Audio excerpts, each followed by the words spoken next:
এক নম্বরটা কি? যেসব খাদ্য খেলে অ্যাসিডিটি হয় এগুলো কি করব? পরিমিত খাবো, কারণ খাদ্য তো আর বাদ দিতে পারবো না। পারবো? সম্ভব? মাঝে পুরো কিছু না কিছু খাইতেই হবে। তারপর হচ্ছে কিছু কিছু খাদ্য আছে যেগুলোকে খেলে অ্যাসিডিটি কমে যায়। হ্যালো, অ্যাসিডিটি কমে যায়। এই খাদ্যগুলো আমরা একটু নিয়মিত খাবো, যেগুলো খেলে অ্যাসিডিটি কম হয়। কিছু কিছু খাবার আছে অ্যাসিডিটি কম হয় এগুলো খাইলে। এই খাবারগুলো আবার কীরকম? যেমন বিভিন্ন ধরনের শাকসবজি, ঠিক আছে, ব্রোকলি, পুঁই শাক, পালং শাক, গাজর, শিম, বিট, লেটুস পাতা, মাশরুম, ভুট্টা, আলু, ফুলকপি ইত্যাদি। অ্যাসিডিটি কম হয়।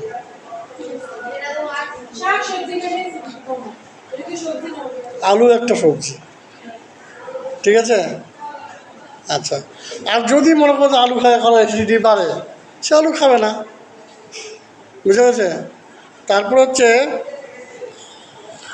কিছু কিছু খাদ্যশস্য আছে, যেমন ভাজা ভুট্টা, ডাল, এগুলো খেলে অ্যাসিডিটি কম হয়।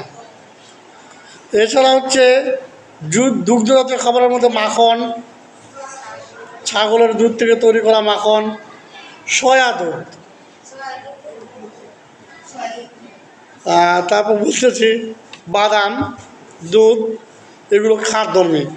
সয়া দুধ মানে হচ্ছে উদ্ভিদ থেকে এক ধরনের দুধ তৈরি করা হয়, উদ্ভিদ থেকে, ঠিক আছে, এটাকে সয়া দুধ বলে। এগুলো খেলে অ্যাসিডিটি কম হয়। এছাড়া আমরা কিন্তু লাল চার কথা বলছি, লাল চা কী করে অ্যাসিডিটি বাড়ায়। আর যেটা হচ্ছে হার্বাল চা, সবুজ চা আর আদা চা, ঠিক আছে, হ্যাঁ দেয়, বেশি খাওয়া যাবে না, কিন্তু আদা চা যেটা, এগুলো খেলে অ্যাসিডিটি কমে। বোঝা গেছে কথা? এছাড়াও বিভিন্ন ফল আছে, যে ফলগুলো খেলে আবার অ্যাসিডিটি কমে যায়। তাহলে অ্যাসিডিটি কমানোর জন্য যদি আমরা এক নম্বরে বলি, যে খাবারগুলো খেলে অ্যাসিডিটি বেড়ে যায় সেই খাবারগুলো পরিমাণ মতো খাওয়া।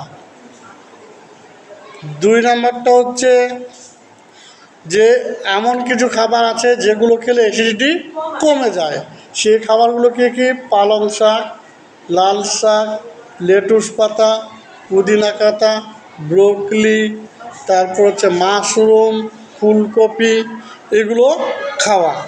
তারপর হচ্ছে কিছু কিছু খাদ্যশস্য আছে, যেমন চাল, ভুট্টা, এগুলো খেলে অ্যাসিডিটি কমে যায়।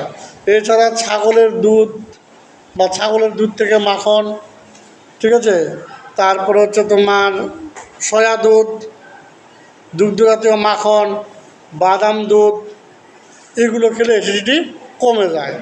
আরেকটা যদি আমরা হার্বাল চা খাই, তারপর হচ্ছে বাদাম চা, আদা চা ইত্যাদি, এগুলো হচ্ছে অ্যাসিডিটি কমাতে সহায়তা করে।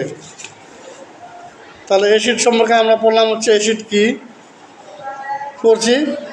ধাতু বা ধাতুর ন্যায় ক্রিয়াশীল যৌগ যা পানিতে আংশিক বা সম্পূর্ণ বিয়োজিত হয়ে হাইড্রোজেন আয়ন উৎপন্ন করে তাকে অ্যাসিড বলে।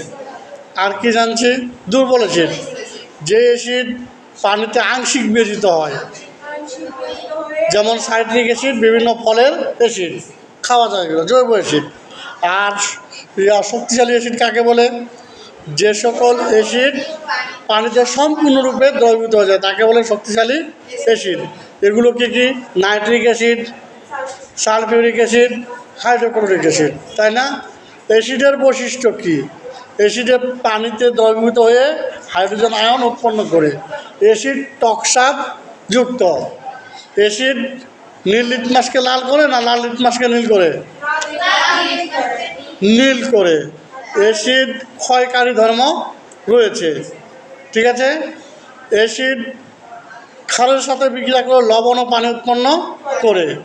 পড়লাম অ্যাসিড, অ্যাসিডের বৈশিষ্ট্য। এবার পড়লাম কি অ্যাসিডের ব্যবহার।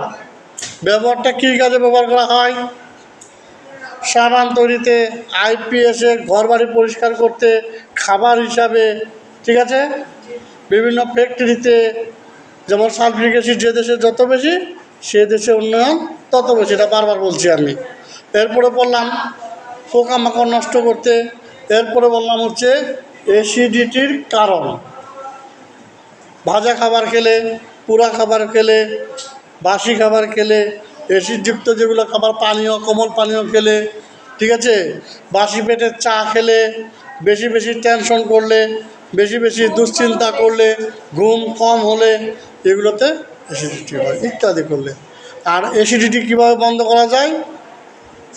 যেসব খাবার খেলে অ্যাসিডিটি হয় সেগুলো একবার বন্ধ করা যাবে না, পরিমাণ মতো খাবো। তেল চর্বিযুক্ত খাবার কম খাবো, পরিমাণ মতো খাবো, ঠিক আছে।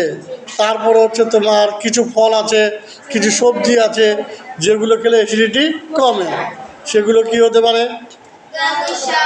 পুঁই শাক, গাজর, পালং শাক, ফুলকপি, ব্রুকলি, ঠিক আছে। আর পাশাপাশি যেটা বলা নাই, টেনশন কম করতে হবে,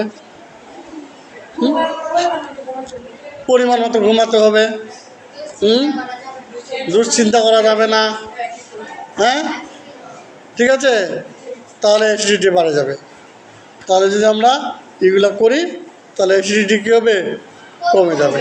তাহলে অ্যাসিড সম্পর্কে যদি এখন প্রশ্ন আসে তাহলে আমরা পারবো। মনে করো যে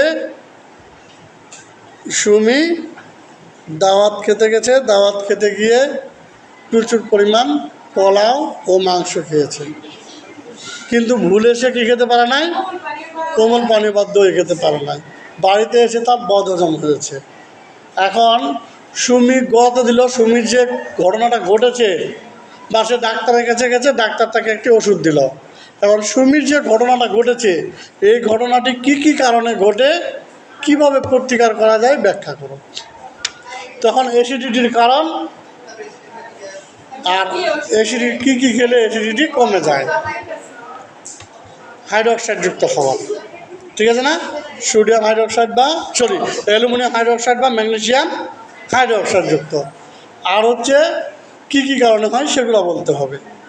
আর ডাক্তার তাকে কী ওষুধ দিলেন, তখন খার আর অ্যান্টাসিড ওষুধ দিলেন, ঠিক আছে। বা একটা ক দিবে, একটা খ দিবে, দু রকমের খাদ্য দিবে, বলবে ক খাদ্যের বৈশিষ্ট্য ব্যাখ্যা করো, অ্যাসিডের বৈশিষ্ট্য ব্যাখ্যা করো। আর এখানে অ্যাসিডের একটি থাকলো, অ্যাসিডের হচ্ছে ব্যবহার ও সতর্কতা। অ্যাসিডের ব্যবহার সতর্কতা এটা আছে একটা, যে অবশ্যই অ্যাসিড ব্যবহারের ক্ষেত্রে কী হতে হবে? সতর্ক হতে হবে। আর অ্যাসিড ছুড়ার কী শাস্তি? কারাদণ্ড। এগুলো সম্পর্কে জনগণকে সচেতন করতে হবে, আইনের সঠিক প্রয়োগ করতে হবে। এবং অ্যাসিড ছুড়লে যে যাবজ্জীবন কারাদণ্ড বা মৃত্যুদণ্ড বা উভয় দণ্ডে দণ্ডিত বা জরিমানা হতে পারে, সে ব্যাপারে সচেতন করতে হবে, ঠিক আছে। আর যারা অ্যাসিড ছুঁড়ে, অবশ্যই এটা ভালো কোনো কাজ না, এটা অপরাধ, এটা ঘৃণা করতে হবে। রেডিওতে, টিভিতে, পত্রিকায়, পেপারে, ঠিক আছে, আর কিসে, ফেসবুকে, ইন্টারনেটে, ইমুতে, ঠিক আছে, টুইটারে, সবখানে অ্যাসিডের বিরুদ্ধে বিভিন্ন মন্তব্য লিখতে হবে। দেয়ালিকায়, পত্রিকায়, সবখানে অ্যাসিড সম্পর্কে বক্তব্য দিতে হবে, তাহলে অ্যাসিড ছোড়া বন্ধ হবে। ধন্যবাদ সবাইকে।